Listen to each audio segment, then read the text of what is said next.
Feliz sábado. Como siempre, para poder abrir la palabra de Dios hay que empezar con oración. Vamos a ponernos de pie para tener la oración. Oremos. Bendito Padre, estamos agradecidos por este día que tú nos ofreces para poder devolvértelo en comunión, Señor, contigo. Gracias porque nos permites en libertad abrir tu palabra.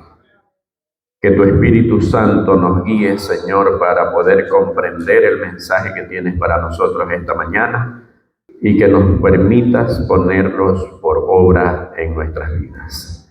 Bendice cada familia, cada persona, cada hogar representado aquí y que podamos, Señor, depositar nuestras cargas en ti. Humildemente te lo imploramos. En el nombre de Jesús. Amén. Nuestra lectura bíblica está centrada en el libro de Efesios, un texto muy conocido, el texto que leyó nuestro hermano Orlando. Efesios capítulo 2 y versículo 8 dice: porque por gracia sois salvos por medio de la fe, y esto no de vosotros, pues es don de Dios. Y quiero leer también el versículo 9, no por obras, para que nadie se gloríe.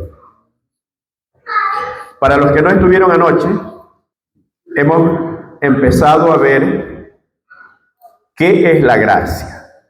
Y según el mundo cristiano, la gracia es estar ahora libres de la ley, según el mundo cristiano. Esto no es lo que dice las Sagradas Escrituras. Según el mundo cristiano, es estar libre de la ley y ahora sí tenemos libertad para hacer cualquier cosa. Ya no estamos sujetos a la ley. Y anoche habíamos visto, ¿verdad? Voy a hacer un recuento, que la palabra gracia aparece 150 veces en el Nuevo Testamento.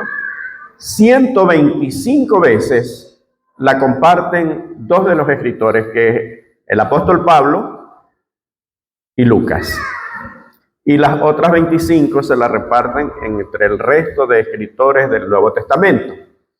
Habíamos visto que la palabra gracia también se la utiliza, aparte de lo que verdaderamente significa que es regalo, ¿verdad? El regalo, el obsequio de la salvación. Se la utiliza también como dones, ¿verdad? Como atractivo, como buena voluntad. Tal es así que en algunos pasajes se utiliza esta palabra cuando dice y halló gracia, como para ser acepto o agradable ante otra persona. También habíamos visto, ¿verdad? A través de algunos textos y algunos pasajes bíblicos, de que la gracia tiene mucha relación con la ley y con el pecado, ¿verdad? Porque habíamos visto que el apóstol Pablo dice que donde abundó el pecado, sobreabundó la gracia. Para ir al concepto bíblico, ya entrando en el tema de hoy, gracia es todo aquello que hace Jesús después de la caída del hombre, para unir o para salvar esa separación que había causado el pecado entre Dios y el hombre. Cuando el hombre peca, se produce una separación automática. Por eso, cuando el ser humano está en pecado, siempre se mantiene alejado de Dios. Ejemplo de eso es de que después del pecado, Adán y Eva se esconden de la presencia de Dios. Y esa es la actitud natural del ser humano, del hombre, ocultarse de Dios cuando vive en pecado. Y es comprensible porque el pecado no puede estar cerca de Dios. Habíamos visto anoche que por más amor que sentía Dios por Satanás y por los ángeles caídos, no pudieron permanecer en el cielo. Por dos motivos. Uno, porque la presencia de Dios los hubiera consumido. Y dos, porque ellos ya no estaban a gusto en un ambiente santo. Ya no se halló lugar para ellos, dice Apocalipsis, y fueron arrojados del cielo. Si vamos a Romanos capítulo 5 y versículo 20, que fue uno de los temas que ya habíamos visto anoche. Pero la ley se introdujo para que el pecado abundase, mas cuando el pecado abundó, sobreabundó la gracia. ¿Por qué el apóstol Pablo, que es el escritor de la carta a los romanos, dice que el pecado abundó? A veces no tenemos conciencia de lo grande y terrible que es el pecado. ¿Y saben por qué? Porque las cosas de Dios, el ser humano las toma de una manera tan pequeña y tan insignificante. Y de la misma manera que toma las cosas de Dios, de esa misma manera ve al Dios omnipotente. Cuando empezamos a ver a Dios de una manera pequeña, empezamos a ver todo lo que tiene que ver con el aspecto espiritual de la misma manera. El pecado abundó, dice el apóstol Pablo. ¿Saben que el pecado contaminó inclusive hasta el cielo? Ustedes dirán, ¿hasta el cielo? Pero si con Dios no puede morar el pecado, y es verdad. Cuando nosotros estamos más cerca del pecado, estamos más lejos de Dios. Y cuando más cerca de Dios estamos más lejos del pecado. Pero yo quiero leer una parte que se encuentra en el libro Patriarcas y Profetas, donde dice Ellen White acerca de las consecuencias del pecado en Adán y Eva. Dice: la caída del hombre llenó todo el cielo de tristeza. Pero ustedes dirán, ¿cómo el cielo de tristeza? Pero si la tristeza es consecuencia del pecado y en el cielo están los seres no caídos, ¿cómo es que hay tristeza? El mundo que Dios había hecho quedaba mancillado. Esto después de que Adán y Eva pecaron, por la maldición del pecado, y habitado por seres condenados a la miseria y a la muerte. Parecía no existir escapatoria para aquellos que habían quebrantado la ley. Los ángeles suspendieron sus himnos de alabanza. Por todos los ámbitos de los atrios celestiales hubo lamentos por la ruina que el pecado había causado. El pecado no solamente afectó la tierra, el huerto de Edén, a Adán y a Eva, afectó también la morada de Dios, el cielo. Y los ángeles sintieron tristeza. Yo no sé cómo será la tristeza de seres no caídos, de seres perfectos. No lo sé. No lo explica la Biblia, tampoco lo explica el espíritu de profecía. Cuando yo leí esta parte, me quedé como absorto. A ver, ¿cómo es posible que en un lugar donde no hay pecado pueda existir algo que es consecuencia del pecado? ¿Será que se equivocó Ellen White al escribir esto? Entonces voy a las Sagradas Escrituras y dice Efesios capítulo 4 y versículo 30, y no contristéis al Espíritu Santo de Dios, con el cual fuiste sellado para el día de la redención. Y esto concuerda con lo que dice Ellen White. ¿Dónde está el Espíritu Santo? En el cielo. Y por su omnipresencia está también en cada uno de nosotros. Pero a uno de los miembros de la divinidad también le causó tristeza el pecado. Entonces no es descabellado lo que escribe Ellen White en Patriarcas y Profetas cuando dice que la caída del hombre llenó todo el cielo de tristeza. O sea, no solamente los ángeles, todo. Y esto es lo que Satanás no quiere que sepas. ¿Sabes por qué? Porque ha hecho creer a la humanidad que Dios es un Dios tirano, que Dios es un Dios que hizo el mundo, y cuando pecó Adán y Eva y a partir del pecado ya se olvidó. Nada más alejado de la verdad. El Espíritu Santo se entristece. ¿Cuándo?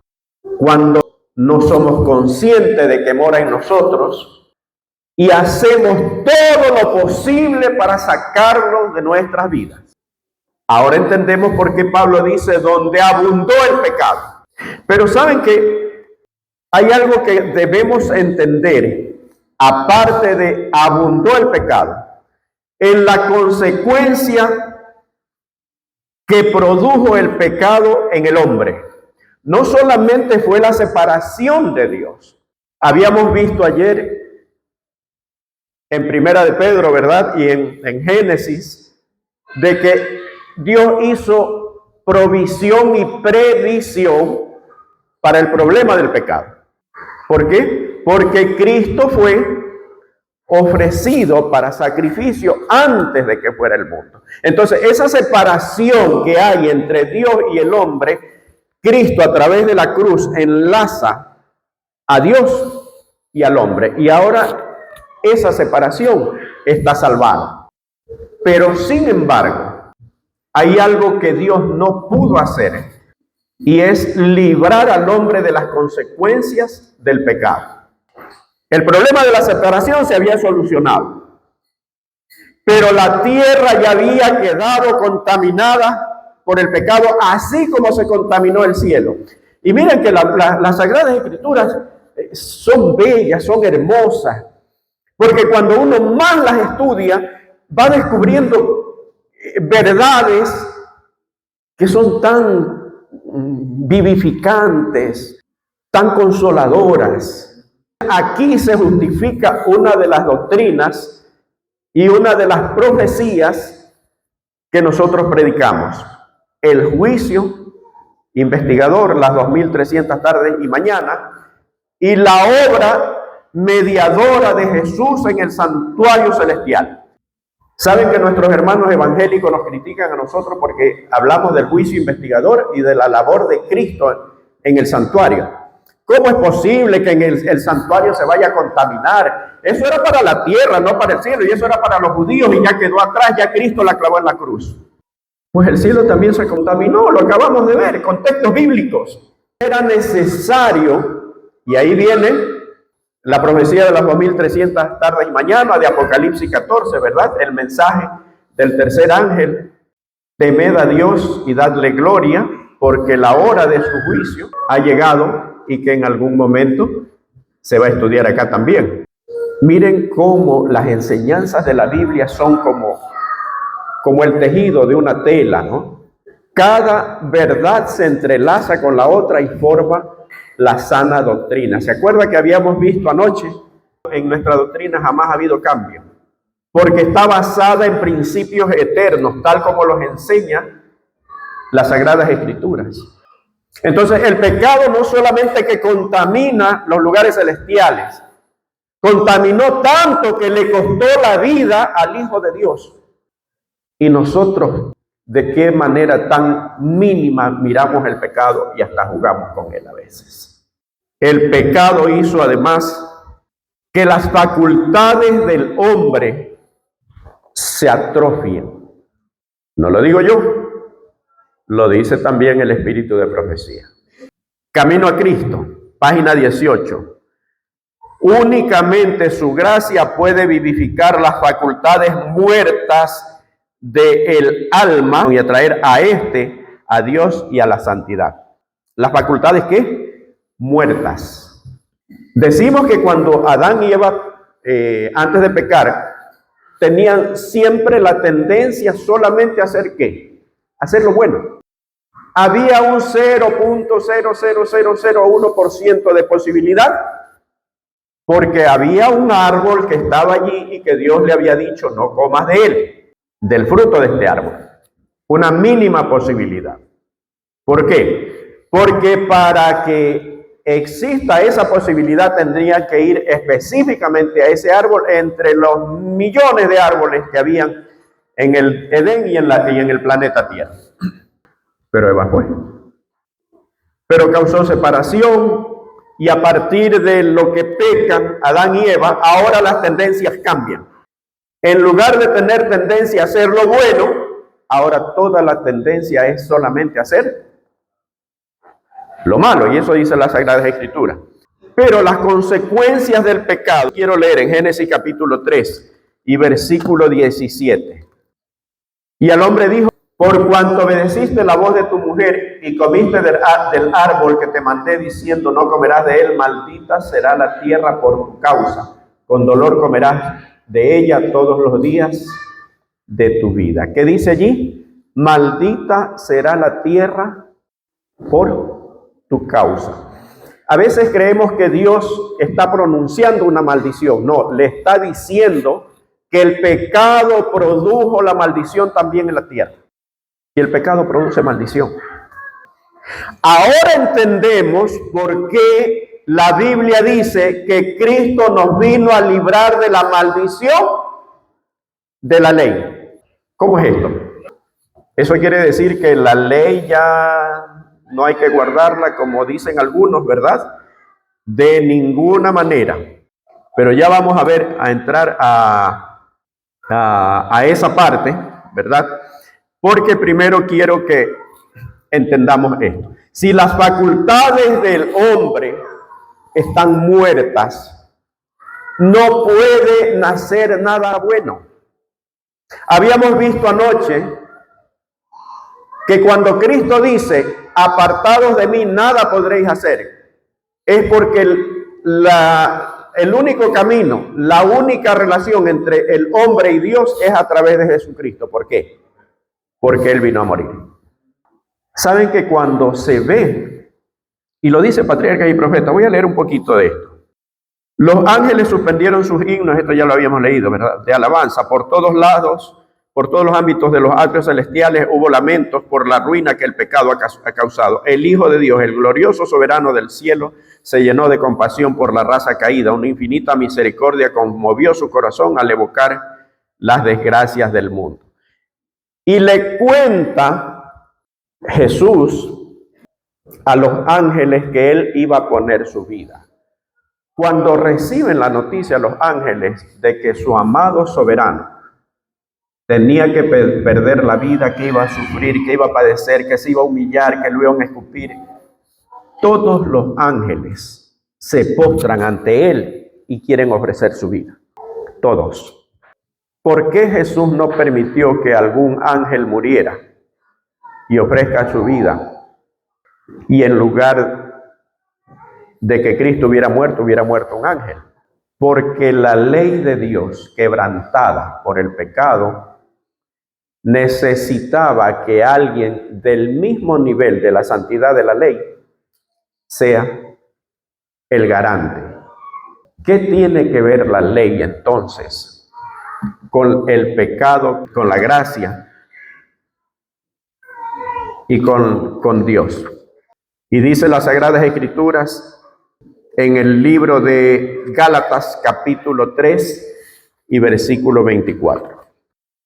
De manera que la ley ha sido nuestro ayo para llevarnos a Cristo a fin de que fuésemos justificados por la fe. ¿Qué es un ayo? Es un tutor. Es más o menos como en el caso del tren, ¿verdad? Las rieles que hacen que el tren vaya en una dirección y no se salga para ningún lado. Ese es el propósito de la ley. Como vimos anoche, algunas personas dicen que en el Antiguo Testamento las personas se salvaban por la ley y que ahora que estamos bajo la gracia, nos salvamos por la gracia. Jamás las personas se han salvado por observar la ley. Decir eso es desconocer la gracia. Habíamos visto, ¿verdad?, que la gracia es una caja de regalo donde viene allí algo que se llama plan de la salvación. Si el pecado causó un efecto tan perjudicial para el ser humano, para la humanidad, para los atrios celestiales, si en consecuencia del pecado ya la tendencia era solamente a hacerlo mal, y decimos que la gracia nos une otra vez con Dios, ¿Cuál es la situación del hombre entonces? Imagínense si minimizamos la gracia como se lo hace en la mayoría de las denominaciones religiosas. Es que por gracia soy salvo, ahora ya no necesito hacer nada más, Cristo me salva y me libra de la maldición de la ley, ya no estamos bajo la ley, ya no estamos obligados a guardar ni esto, ni lo de aquí, ni lo de allá. ¿Qué clase de Dios es ese que nos ve que perecemos en un mundo donde todo es tendencia hacia lo malo, pero simplemente nos dice, no te preocupes, yo te voy a perdonar, pero no me da la capacidad de tener un cambio de vida?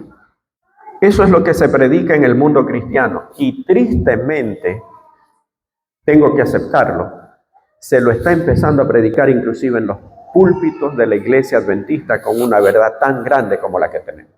Hace unos días atrás, aquí mismo hablamos acerca de la humanidad de Cristo. ¿Se acuerdan? Para los que estuvieron. Y que se está enseñando que la humanidad de Cristo la que tomó Cristo, fue la de Adán antes de pecar. Nuestra doctrina siempre enseñó que la naturaleza que Cristo tomó fue la de Adán después de pecar. ¿Cómo afecta esto nuestra creencia? Sencillo. Si la naturaleza de Cristo fue la de Adán antes de pecar, significa que Cristo tuvo una capacidad que yo no la tengo. Porque como habíamos visto, el hombre antes de pecar, Adán antes de pecar tenía tendencia solamente a hacer lo bueno, no lo malo. La naturaleza de Adán después que pecó tenía su tendencia solamente a hacer lo malo, no lo bueno. ¿Sí ven la diferencia? Y como dije, lastimosamente, hasta desde los púlpitos de nuestra iglesia se está predicando esto. Hay una historia que es muy conocida acá y sucedió aquí cerca. Una familia adventista, un pastor adventista, tenía un hijo, lo había llevado obviamente desde pequeño a la iglesia. Cuando ya fue joven, mayor de edad, se apartó de la iglesia. Y se apartó tanto que eligió una forma de vida que la Biblia no aprueba. Dicen que este joven se convirtió en homosexual. Y no es eso lo que queremos resaltar. Obviamente, cuando manifestó abiertamente su condición, empezó a evitar el contacto con todas las personas que lo habían visto en la iglesia, que lo habían visto crecer, que eran amigos de la familia, y obviamente con sus padres. Su padre y su madre nunca dejaron de orar por él. Trataban de hablar con él, pero él se negaba. Cambió de número de teléfono, cambió de dirección, se había independizado, hasta que algún día, averiguando, el padre supo dónde vivía y lo fue a visitar, no le quiso abrir la puerta. Fue su padre y su madre, pero seguían orando, ya sabían dónde vivía y volvieron a insistir. Habían tomado un libro, El Camino a Cristo, y se lo habían llevado. Y esta vez ya, quizá cansado, él les abrió la puerta y les dijo, ya, está bien, los voy a recibir, pero no quiero que me hablen de Dios, no quiero nada. Está bien, no te vamos a hablar de Dios, pero mira, te vamos a dejar este libro. Si en algún momento tú sientes la necesidad, puedes empezar a leer este libro. Le dejaron el libro y se fueron. El Espíritu Santo empezó a hacer su obra.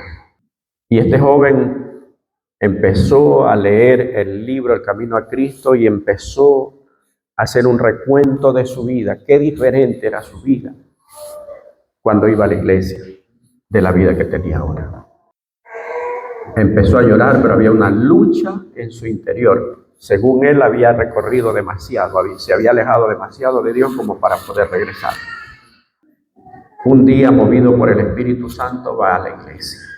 No a la iglesia que acostumbraba ir, fue a otra iglesia. Esto ocurrió aquí en Nueva York. Y cuando llega, escucha una predicación precisamente de esta doctrina de que Cristo adoptó la naturaleza de Adán antes de pecar. Y por lo tanto nosotros no tenemos la capacidad de ser salvos del pecado en esta vida, sino cuando Cristo venga. Recién allí seremos transformados. Y el predicador termina su sermón diciendo, así que pequemos hasta cuando Cristo venga. Este joven dijo, bueno, si hay que pecar hasta cuando Cristo venga, voy a seguir pecando. Y se regresó y no volvió más. Miren cómo una doctrina o una enseñanza bíblica mal interpretada, lejos de salvar las almas, las puede perder. Pero saben, oraciones de sus padres, respondidas a través del Espíritu Santo, surtieron efecto. Aquel joven regresó a la iglesia, porque empezó a leer el libro El Camino a Cristo, empezó a recordar las enseñanzas que había recibido desde pequeño y regresó a la iglesia. Y renunció a su condición y se bautizó. Y cuando se bautizó, él contó su experiencia y cómo dijo que un predicador estuvo a punto de sacarlo definitivamente de la iglesia. Bueno, estaba fuera de la iglesia.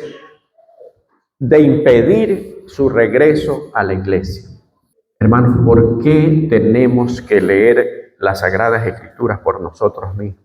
Hay tanta enseñanza por personas, y ahorita en redes sociales, por personas que lo único que quieren es ganar seguidores, ganar like, como se dice, sin importar lo que se enseñe. Y a veces nosotros cogemos eso, suena bonito, se oye bonito, ¿verdad? Y cogemos y lo compartimos sin ver el contexto en que está. Como ustedes saben, y como les dije hace semanas atrás, este servidor tiene un canal de YouTube.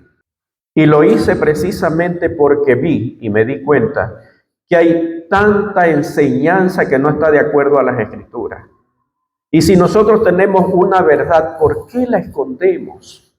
¿Por qué no la proclamamos? Ese es el canal, ustedes pueden ingresar, pueden suscribirse, pueden compartir. Cuando Cristo venga, no vendrá a buscar pastores, no vendrá a buscar... Y no es que estoy en contra de la teología y de los pastores, por favor, entiéndase. No sea que se va a sacar de contexto lo que estoy diciendo y van a decir, el hermano está en contra de los pastores, en contra de esto, en contra... No. Estoy en contra de lo que se enseña y que lejos de salvar las almas, las puede perder. Si tenemos una verdad tan grande, la capacidad que da Dios para poder vencer el pecado, o la gracia, mejor dicho, no solamente es el perdón, no solamente es la unión del ser impenitente con Dios, no. En un mundo donde tenemos la tendencia a hacer lo malo, Dios nos da la capacidad a través de su Espíritu Santo de que nuestras facultades se renueven, así como en los milagros que hizo Jesús, como un cojo, como un ciego, algunos de muchos años, algunos de nacimiento, sus órganos fueron renovados de manera que eran fuertes, no importa la edad de las personas que recibieron el milagro. Lo mismo hace a través de las facultades nuestras, porque es un Dios todopoderoso. Cuando te digan que la ley ya no hay que guardarla, solamente mira lo que el pecado le hizo a Jesús. Quiero que abramos la Biblia en 1 Corintios capítulo 1 y versículo 30. Y allí quizás está resumido lo que es el plan de la salvación. Y dice allí la palabra de Dios. Mas por él estáis vosotros en Cristo Jesús, el cual nos ha sido hecho por Dios sabiduría, justificación, santificación y redención. Aquí está condensado ese regalo que se llama gracia. Sabiduría, ¿por qué? porque tiene tres pasos esenciales. Primero, el arrepentimiento. Segundo, viene la justificación. La justificación, ¿qué cosa es? Vamos a poner un ejemplo. Primera de Reyes 15:3.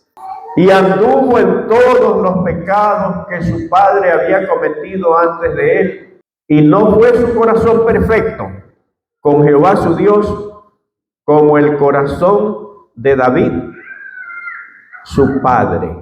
A ver. ¿Estoy leyendo bien? Está hablando de que el corazón de David, su padre, fue perfecto, ¿verdad? De David. Estamos leyendo bien, ¿verdad? No fue David el que vio a una mujer de uno de sus servidores y la mandó a tomar como esposa, bueno, como concubina, y que la embarazó.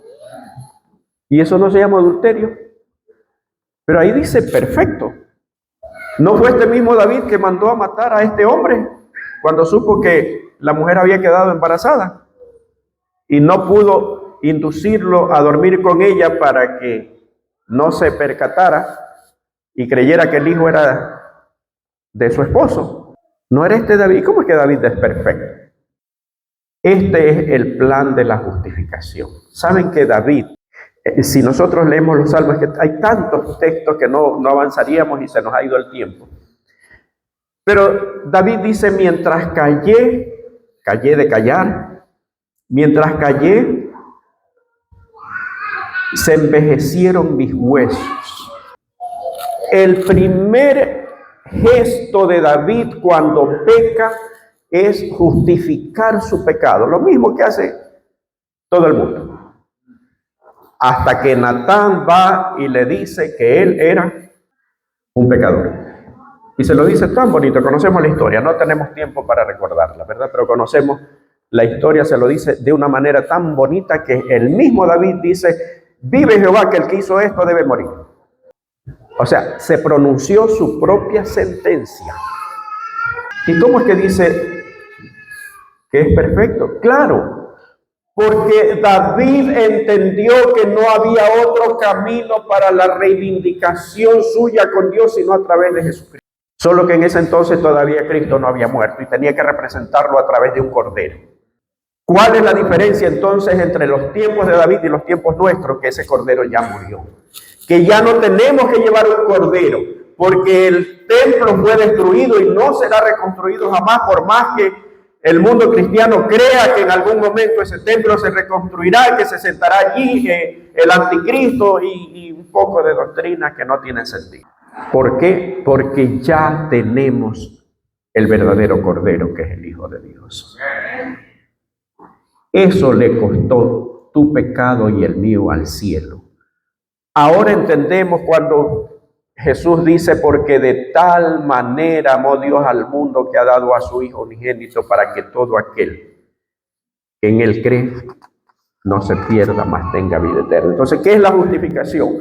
Mi vida de pecado es como que yo tuviera una hoja llena de pecado, totalmente rayada de todos los pecados posibles.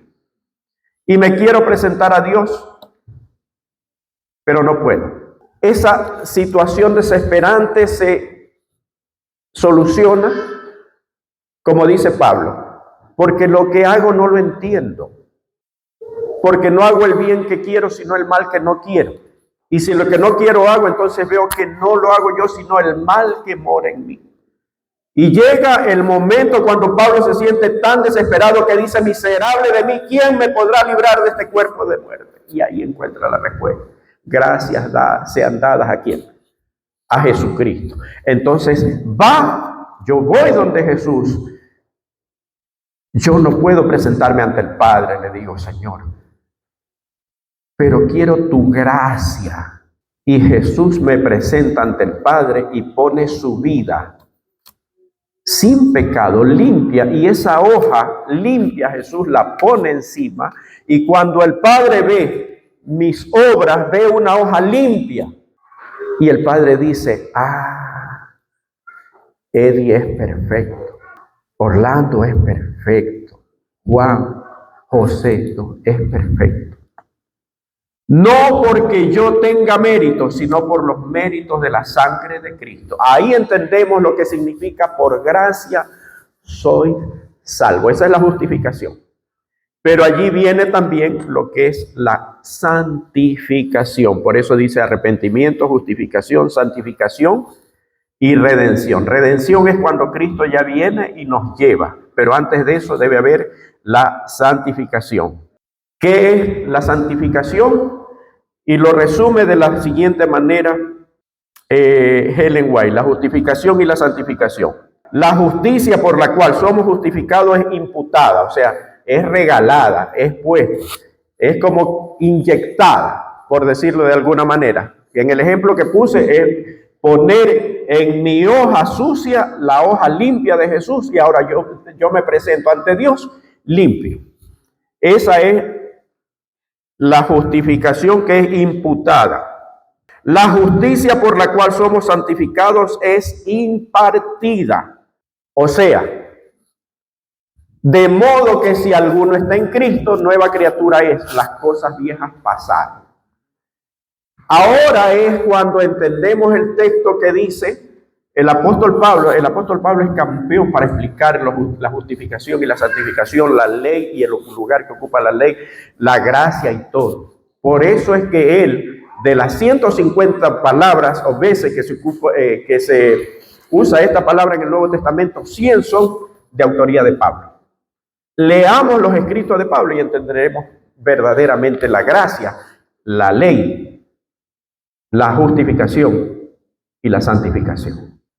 La gracia no solamente nos perdona, nos limpia, sino que nos hace nuevas personas y nos da la capacidad de estar en armonía con la ley de Dios, para que Dios entonces diga que nosotros somos aceptos en Él, amados.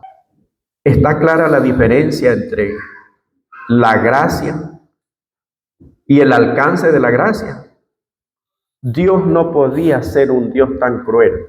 Y como dije anoche, si la ley hubiera sido abolida, dice el apóstol Pablo, que Dios nos da la capacidad para poder estar en armonía con la ley.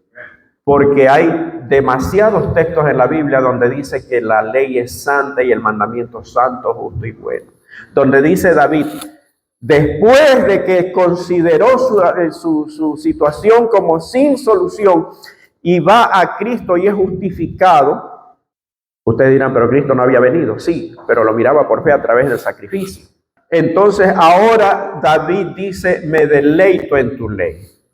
La maldición de la ley es ¿para quién?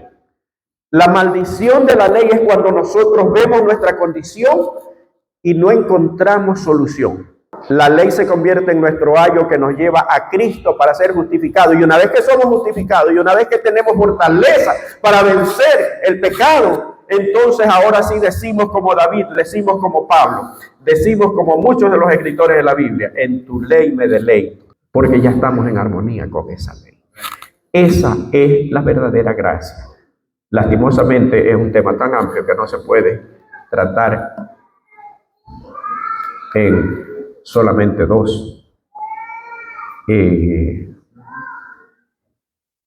2 días, en 2 predicaciones, pero que esto les ayude o los lleve a investigar. Y como dice la Biblia acerca de los bereanos, estos eran más nobles que los que estaban en Tesalónica, pues iban a su casa a revisar las Escrituras. Somos afortunados por un Dios que está siempre con nosotros. La diferencia entre la ley del Antiguo Testamento y la ley actual es de que esa estaba escrita en tablas de piedra dentro del arca. Y la promesa de Dios es que a través del Espíritu Santo Cristo escribió su ley ahora en nuestros corazones. Nos toca a nosotros elegir o decidir si contristamos al Espíritu Santo o nos agradamos con el Espíritu Santo que sigue escribiendo y transformando nuestras vidas y nuestro corazón. Yo no sé cuántos les gustaría agradecer a Dios por ese don tan grande que es a su propio Hijo, por el entendimiento que nos da acerca de la inmensidad del pecado.